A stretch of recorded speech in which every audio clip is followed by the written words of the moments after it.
Contacto con la región.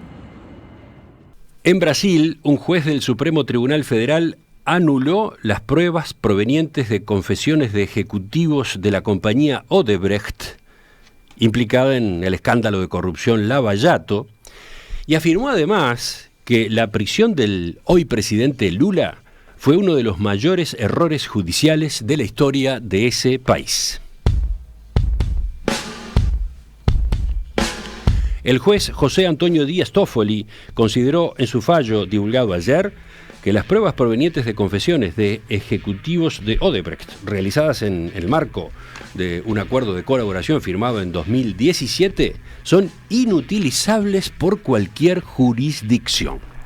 El magistrado denunció las graves consecuencias de las confesiones que, dijo, en definitiva fueron pruebas obtenidas al margen de la ley.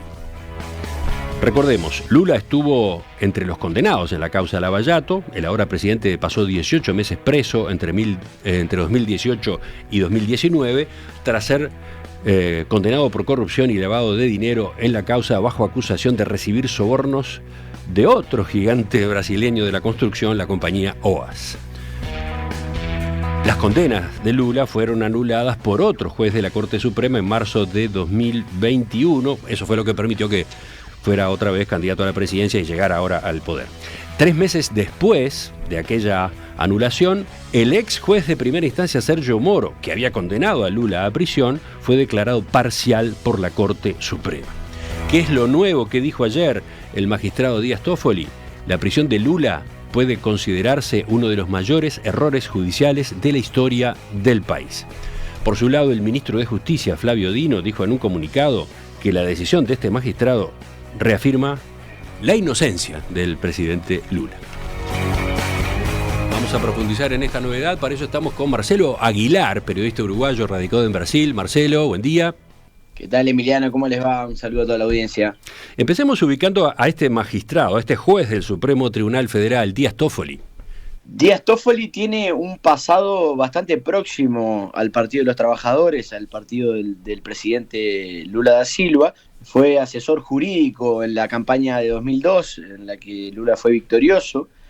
Después fue abogado general de la Unión y en el segundo mandato de Lula, que lo termina indicando al STF en 2009.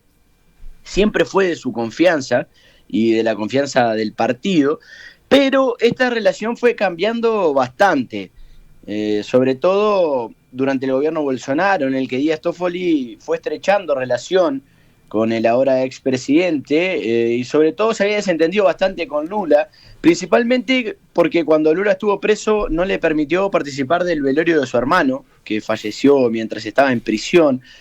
Fue un momento bastante duro para el presidente. Dijo que había que llevar el cuerpo de su hermano a una base militar, lo que Lula entendió como una ofensa y su defensa, y terminó no yendo. Y también Toffoli votó a favor de que Lula se mantuviera en prisión en mayo de 2018, cuando se votó su habeas corpus. Entonces esta decisión de ayer, y sobre todo por el tono que tiene, está siendo leída bastante como una reaproximación del ministro del Supremo Tribunal Federal con el actual presidente. Una duda antes de seguir, de tipo, ¿cómo decirlo?, administrativo, de trámite. Que este juez haya tomado esta decisión ya tiene consecuencias. No es necesario que se pronuncie el tribunal, porque decimos que anuló, ¿no? El juez anuló. ¿Puede un ministro solo tomar estas decisiones? Sí, generalmente esto pasa. Después algunas decisiones van al plenario, pero esto suele ocurrir. Ha pasado bastante últimamente con el juez Alexandre de Moraes, ¿no? Exacto. En varias decisiones, pero esto después va, en la mayoría de los casos, va al pleno. Bien, ¿y qué es concretamente lo que anuló? Yo lo decía recién en síntesis, te escucho con más detalles. Sí, él lo que anula son pruebas obtenidas a través... En Brasil se le llamó acuerdo gileniencia. Es un acuerdo que firmó la empresa Odebrecht con la Lava Jato, en el que le presenta un supuesto sistema de coimas a través de 2 software que se llaman MyWebDay y Drowsys, que habrían sido un sistema creado por la empresa para gestionar pagos ilegales a políticos. Entonces, estas pruebas según Toffoli, no fueron obtenidas de forma ilegal porque la Policía Federal no llegó a poder validar la veracidad de estas pruebas y afirmó después de algunas pericias que podrían haber sido pruebas que fueron forjadas, los documentos podrían haber sido modificados. Entonces, básicamente, lo que dice Toffoli es que esas pruebas no pueden ser utilizadas. Esto ya lo había hecho Toffoli anteriormente, a fines de agosto. Este ministro ya había anulado las colaboraciones de la justicia brasileña con la justicia ecuatoriana y peruana, en otros 2 casos que corren también en relación a la operación Lavallato. Bien, hace además, como también escucharon los oyentes, afirmaciones políticas sobre la operación Lavallato. Bueno, sí, en este sentido, la decisión de ayer en realidad se parece más, obviamente que a pesar de que tiene importantes efectos jurídicos, no solo a nivel Brasil, sino a nivel continental, sorprendió el carácter tan político de la decisión, del texto, del contenido, y por eso decía que está siendo leída como una posible reaproximación, porque dijo que fue uno de los mayores errores judiciales de la historia del país, y dijo además, textualmente, que se trató de un plan orquestado, fruto de un proyecto de poder de determinados agentes públicos, con el objetivo de conquistar el Estado por medios aparentemente legales, pero con acciones contrarias a la ley. Además dijo que la Fuerza de Tareas de Curitiba, liderada por Sergio Moro y por Deltan Dallagnol, no respetó la verdad de los hechos, ni respetó el debido proceso legal, y practicó verdadera tortura psicológica para obtener pruebas contra inocentes. Entonces, esto refuerza algo que había sido denunciado por la defensa del presidente Lula, y que había sido bastante denunciado, sobre todo también por asociaciones de juristas, el papel político que había tenido la operación Lavallato y que había sido también muy reforzado por lo que fue la serie de reportajes llamada Vasallato, que comprobó literalmente el trabajo conjunto entre los fiscales y el juez del caso, y que obviamente abrió las puertas para la liberación de Lula y para la posterior anulación y la declaración de Moro como juez parcial. Entonces, esta declaración viene a sumarse, digamos, a todo ese conjunto de hechos que habían confirmado la operación, que termina convirtiendo a la operación en algo bastante, desde mi punto de vista, indefendible, y creo que por eso la operación termina teniendo ese carácter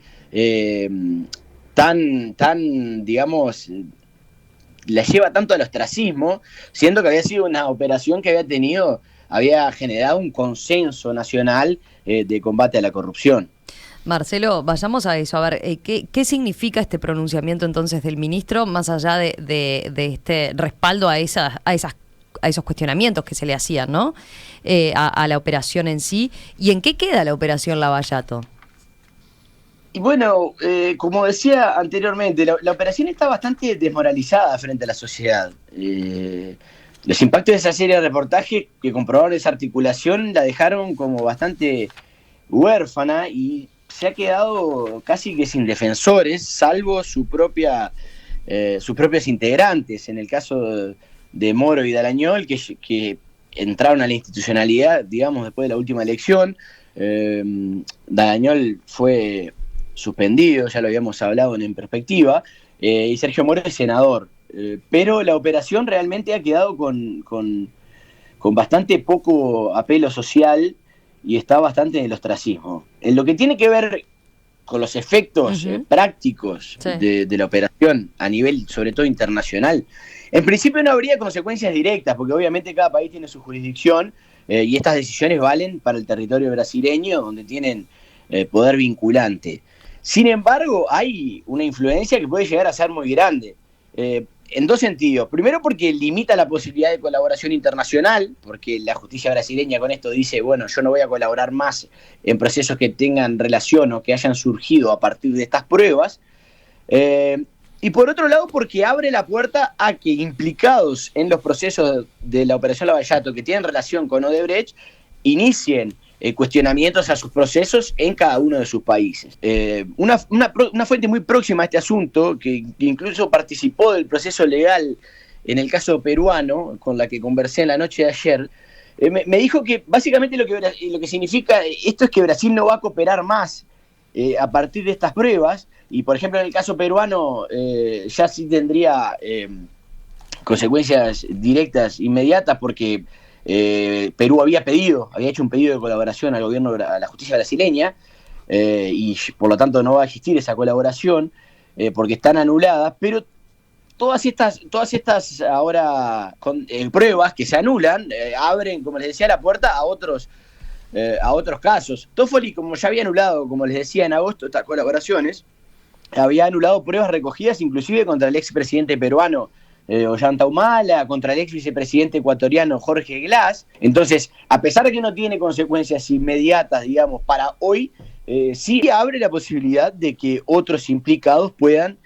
tener sus procesos revistos por las respectivas justicias de sus países. Y dentro de Brasil, ¿quiénes que fueron condenados podrían reclamar? Bueno, en el caso brasileño, la decisión anterior de Díaz Toffoli había anulado las pruebas en casos que en su momento, durante la Operación Lavallato, habían sido famosísimos y que habían obtenido una condena social gigantesca, como el ex tesorero del PT, Bacari Neto, y de Lubio Suárez, que también había sido tesorero del PT, y que habían sido utilizados por la operación desde el punto de vista no solamente jurídico, sino mediático, como los principales responsables, y algo así como la construcción del villano perfecto, y habían sufrido una condena social terrible, fueron masacrados por la opinión pública e inclusive sufrieron persecución en varios espacios públicos, tuvieron que medio que aislarse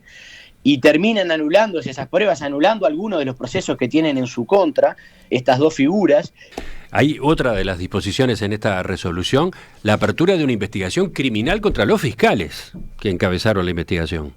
Esto ya venía siendo colocado encima de la mesa, sobre todo después de lo que habían sido los impactos del reportaje, ¿no? Que la serie de reportajes que mencionaba. Y ya casi sobre el final, Marcelo, una pregunta que falta. ¿Por qué esta resolución de este magistrado se produce ahora, en este momento? Yo realmente no lo sé. A mí me sorprendió bastante el timing, porque, o sea, más allá de que esto obviamente, como mencionaba también anteriormente, estas decisiones de Toffoli en agosto tenían relación directa con este asunto, se referían a este tipo de pruebas recogidas y a estos casos. Entonces, obviamente todavía estamos ahí en el comienzo de septiembre y digamos que en tiempos jurídicos sería bastante razonable, pero el día anterior Lula había generado una polémica bastante grande con una opinión acerca de los votos del Supremo Tribunal Federal, en la que dijo que desde su punto de vista los ministros del Supremo tendrían que tener como una especie de voto secreto, porque se genera como una cosa así como, bueno, yo estoy contento con determinada votación, celebro a este ministro, no me gusta esta otra, critico a este otro. No termino de entender todavía si exactamente quiso referirse a voto secreto. La declaración es un poco confusa, quizás un tanto ambigua, y se prestó, creo, a ser bastante malinterpretada, pero levanta un asunto bastante interesante y en relación a una cuestión que en Brasil viene siendo centro absoluto de diversas polémicas, que ha sido muy utilizada por la derecha y por la ultraderecha para cuestionar decisiones del Supremo Tribunal Federal, sobre todo este carácter relacionado, por ejemplo, a las decisiones de Alexandre de Moraes, que ha sido el encargado desde el punto de vista institucional, de varios de los procesos que tienen como objetivo a la ultraderecha y al bolsonarismo, pero desde el punto de vista político que actuó como una especie de dique de contención al avance antidemocrático de estos grupos y del aparato que llegó al poder después de la elección de Jair Bolsonaro, pero que desde diversos sectores, no solamente de ultraderecha, se ha denunciado este papel porque termina convirtiéndose en algún punto en un relativo justiciero, y esto ha sido bastante cuestionado. Entonces, a lo que voy con que me sorprende es que me parece que en algún sentido en Brasil siempre hay que, con el riesgo de pecar de conspiracionistas o de paranoicos, siempre hay que dejarle el beneficio en un país como este, el beneficio a la duda. Y sorprende el timing en el sentido de que el día antes Lula dijo esto, y esta decisión de Toffoli, más allá de que Toffoli, como decía, se aproximó muchísimo al gobierno Bolsonaro, llegó a decir incluso que el golpe militar de 1964, él prefería llamarlo movimiento, con lo que se entendió como una guiñada al movimiento ultraconservador, y Toffoli se había convertido en una figura muy próxima del bolsonarismo, no solamente de Jair Bolsonaro, sino de su base. A pesar de eso, obviamente el carácter histórico, la proximidad histórica de Toffoli con el PT y con el presidente Lula, refuerzarían en algún sentido esta teoría de que el Supremo Tribunal Federal se estaría prestando a una tarea política hacia el otro lado, digamos, trabajando ahora a favor del PT y contra Bolsonaro. No digo que esto sea concretamente real, pero sí en el debate político y en la opinión pública, este timing sorprende y puede funcionar en algún sentido como munición para los grupos de ultraderecha que vienen cuestionando fuertemente, no solo al Supremo Federal, sino a toda la estructura de justicia y a la institucionalidad del Estado, proceso que tiene su punto máximo, obviamente, en lo que fueron los ataques golpistas y la invasión a los puntos neurálgicos de la institucionalidad en Brasilia el día 8 de enero de este año. Marcelo Aguilar, periodista uruguayo, radicado en Brasil, gracias por acompañarnos esta mañana con estos apuntes para acercarnos, para entender mejor esta noticia tan fuerte que se conoció en el día de ayer. Nos mantenemos en contacto. Nos mantenemos en contacto. Gracias a ustedes y un abrazo a toda la audiencia.